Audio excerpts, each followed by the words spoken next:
My name is Allison Tebow, and I'm a licensed and registered dietitian nutritionist.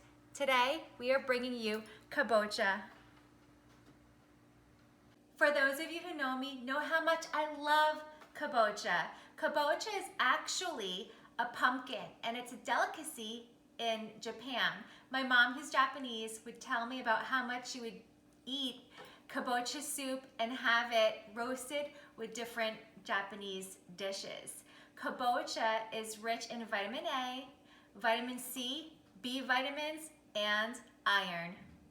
Kabocha is also really low in carbohydrates and high in fiber, which is great for digestive health.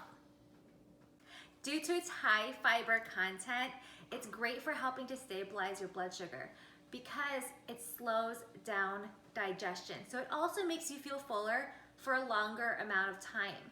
The fiber in kabocha also helps to clean you out. When you're at the grocery store and you're trying to look for kabocha, make sure that you pick out kabocha that doesn't have any soft spots. It's naturally going to be hard. Also, it's gonna have these nice ridges around it, and it might have some orange and yellow coloring to it. Like this one has a little bit as well. But they're typically going to be this color. Kabocha is typically found during the winter months. However, you can find them all year round in any Asian supermarket. Because kabocha are very, very hard in texture, it can be hard to cut. So first of all, make sure you have a really sharp knife, and you can, to make your life easier, put the kabocha into the microwave for 2 to 4 minutes to soften it. Now time for cutting the kabocha. Make sure you have your sharp knife, and I'm just gonna cut it in half along this way. Our kabocha is now sliced in half. Can you just see why I love it so much? It's beautiful color and everything. On the inside, you can see the pumpkin seeds. Those are totally edible. We're gonna scoop those out and save them for later to roast them as pumpkin seeds. And the outside, the skin, totally edible as well.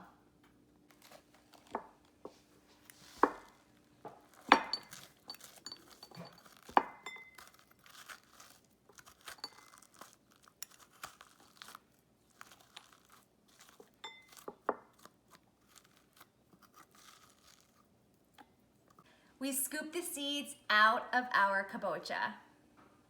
I'm going to show you the 2 different ways that I prepare kabocha. One I will keep as is, and the other one I'm going to dice. I'm going to show you the way that I cut kabocha, which I find to be the safest, because if the kabocha is not stable, you don't want it to slide from underneath you and have an accident with your knife. So make sure the kabocha is face down and it's very, very stable, right? You're gonna hold the kabocha down with one hand, take your sharp knife, and we're gonna cut straight down, just like that. We're gonna do it again.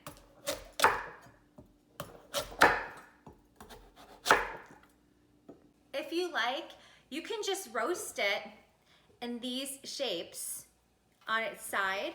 However, what I'm gonna do is take one of the pieces and just continue to slice, and so they're more in a cube shape. Check out the beautiful colors from our kabocha squash. Now, because the skin is very edible, you want to make sure that you wash your kabocha thoroughly, right? With vegetable wash, or I just use equal parts vinegar and water.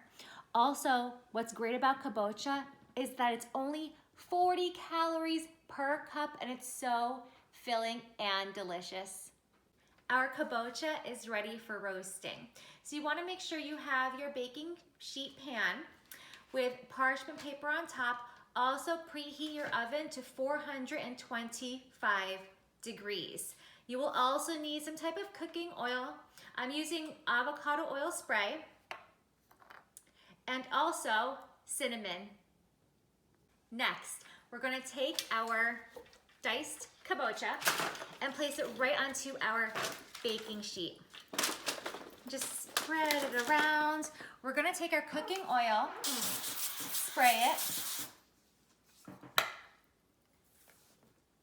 and then take our cinnamon and sprinkle it right over that. And be generous with your cinnamon. It's gonna add so much flavor. We're going to take our kabocha, our other half, spray the inside,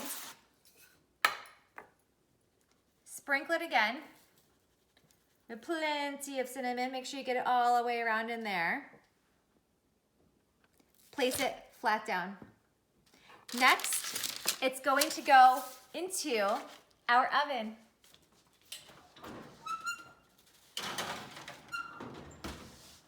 The kabocha is going to stay in the oven for about 40 to 45 minutes. But make sure you check on it because your oven might be hotter or not as hot as mine. So you want to be able to stick a fork through it, and that's how you can tell if your kabocha is done or not. Our 45-minute timer just went off. Wow, this smells and looks incredible. Our cinnamon roasted kabocha is done and perfect. However, let's do the fork test on our face down kabocha. Perfect, it's stuck through, it's done.